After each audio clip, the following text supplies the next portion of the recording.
Hi guys, it's Lauren. So right now I'm going to quickly show you how to complete a peer review electronically.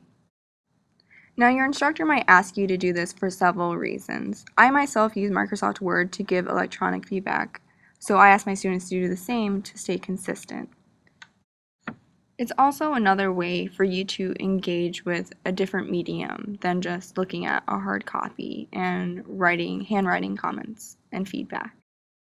And perhaps best of all, at the end of the day, there'll be a digital copy that both you and your peer and me as instructor will be able to access simultaneously. So there's no waiting period for either your peer to receive the feedback or for me to get the feedback in order to assess how well feedback was given. And last but certainly not least, it helps to save trees. Okay, so the first thing that you're going to want to do upon completing a peer review is you're going to want to open up a peer review guide that your instructor probably gave you. And this is a document that, as you might guess, is meant to guide you through the peer review process, and your instructor really highlights what they want you to focus on. And the best thing is this is also done electronically.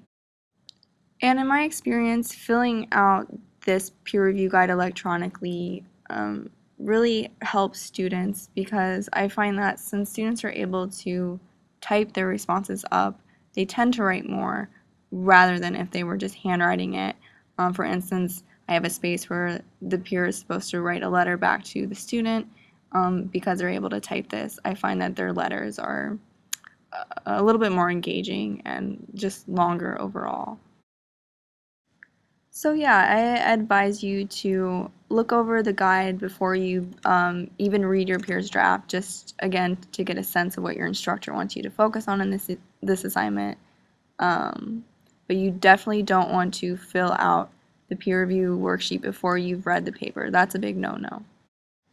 You also don't want to fill out the guide as you read. You want to make sure to read the peer's paper first. Thus, the next step in this process is to open up your peer's document and wherever that's accessible or it's been made accessible to you, either through Blackboard or through email.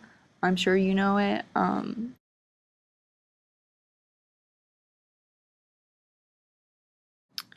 And then the first thing that you need to do is rename the document, save as. And this just helps your peer keep it separate from the draft version. So you want to name it something like their last name, peer review of, and then whatever the assignment is that you're currently working on.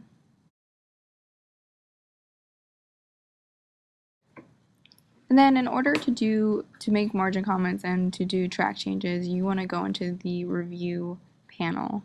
And you can go to this by going to view and adding the toolbar, the review toolbar. And then first I'm going to click on track changes.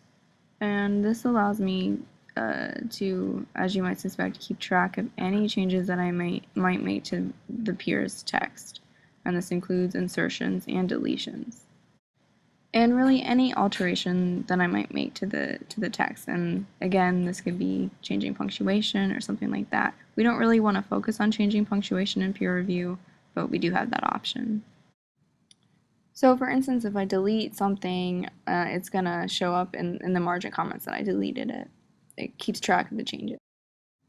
Then if I want to insert a margin comment, I'm going to highlight the text that I'm focusing on and go to Insert New Comment or click on the New Comment button. So these are passages that might not make sense, passages that you really liked and thought were working well. You might highlight their thesis statement just to keep track of it, whatever you are inclined to do.